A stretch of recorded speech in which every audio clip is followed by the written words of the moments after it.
1938.9 kilometre বাইকটি চালিয়েছি Yamaha lube 10W40 semi synthetic engine oil দিয়ে। Yamaha lube 10W40 semi synthetic engine oil দিয়ে 1500 kilometre পর্যন্ত চালানো যায়, কিন্তু আমার ইচ্ছা ছিল 2000 কিলো পর্যন্ত চালাবো, কিন্তু একটা লং ট্যুরে যাব দেখে তাড়াতাড়ি চলে আসলাম ইঞ্জিন অয়েলটি চেঞ্জ করার জন্য। তাই চলে আসলাম নওগাঁ সদরের ইয়ামাহার অফিসিয়াল শোরুমের সার্ভিস সেন্টারে। নওগাঁ সদরের ইয়ামাহার অফিসিয়াল শোরুমের নাম হচ্ছে আরিশ মোটরস।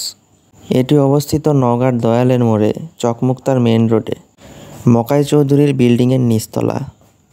2022 সালের শুরু থেকেই তাদের সঙ্গে আমার পরিচয়, এবং তখন থেকেই তাদের শোরুমের সার্ভিস সেন্টারে আমি সার্ভিস নিতেছি আমার বাইকের। 22 সালেই মূলত এই গাড়িটি কেনা হয়েছিল। তাদের ব্যবহারও অনেক ভালো এবং সার্ভিসটিও খুব ভালোভাবে তারা দেয়। তো চলে যাই মূল কথায়।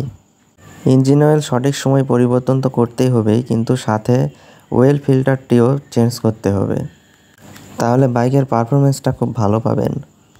অনেক বাইকার আছে যারা ইঞ্জিন অয়েল চেঞ্জ করে না সময় মতো, আবার বাইকের সার্ভিসও করে না সময় মতো।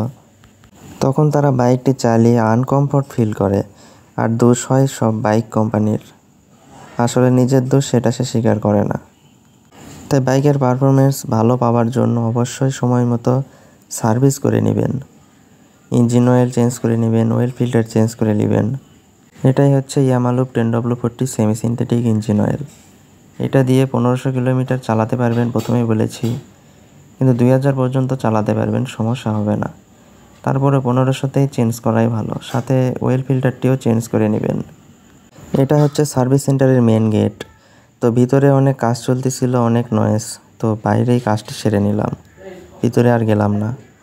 ইঞ্জিন অয়েল চেঞ্জ এটা সাধারণ ব্যাপার, এটা বাইরে করাই ভালো, মানে শোরুমের সার্ভিস সেন্টারের বাইরে, ভিতরে ঢোকার তো প্রয়োজন হচ্ছে না। আর একটা কথা তো না বললেই নয়, সেটা হচ্ছে ইঞ্জিন অয়েল যখন পরিবর্তন করবেন তখন অবশ্যই সার্ভিস সেন্টারে এসে করবেন, অর্থাৎ ইয়ামাহা শোরুমের সার্ভিস সেন্টারে এসেই করবেন, অথবা যেই কোম্পানির বাইক নেন না কেন সেই বাইকের শোরুমের সার্ভিস সেন্টারে গিয়ে পরিবর্তন করে নেবেন, ওয়েল ফিল্টারটিও চেঞ্জ করে নেবেন। বাইরে থেকে এসব করতে যাবেন না, কারণ সব কাজ কিন্তু সঠিকভাবে হয় না, মানে সবাই দক্ষ নয় এই কাজে। ইঞ্জিন অয়েল সহ ওয়েল ফিল্টার অথবা যে কোনো পার্টস বাইরে থেকে কিনবেন না, যা কিনবেন শোরুমের সার্ভিস সেন্টার থেকেই কিনবেন, কারণ এখানে একদম অরিজিনাল জিনিসই পাবেন, বাইরে সব ডুপ্লিকেটে ভরা। তো একটু দাম বেশি হোক সমস্যা নেই, তবে কখনোই আপনারা বাইরে থেকে কিনবেন না। সব সময় চেষ্টা করবেন শোরুমের সার্ভিস সেন্টার থেকে পার্টসগুলো ক্রয় করার। তো ইঞ্জিন অয়েল দেওয়া প্রায় শেষ, এখন ওয়েল ফিল্টারটি লাগানো হবে। সময় মতো ইঞ্জিন অয়েল চেঞ্জ করতে হবে, ওয়েল ফিল্টার চেঞ্জ করতে হবে, সার্ভিসিং করতে হবে। এগুলো করি দেখেই কিন্তু আমি একটা ভালো পারফরমেন্স পাই বাইকটি চালিয়ে।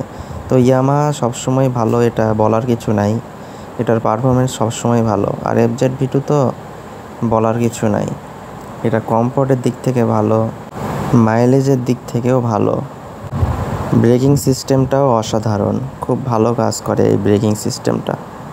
পারফরমেন্স ভালো দেখে লং রাইডেও কোনো সমস্যা হয় না, যেমন হাত ব্যথা, মাজা ব্যথা, ঘাড় ব্যথা কোনো কিছুই হয় না। ইঞ্জিন অয়েল পরিবর্তন করা শেষ।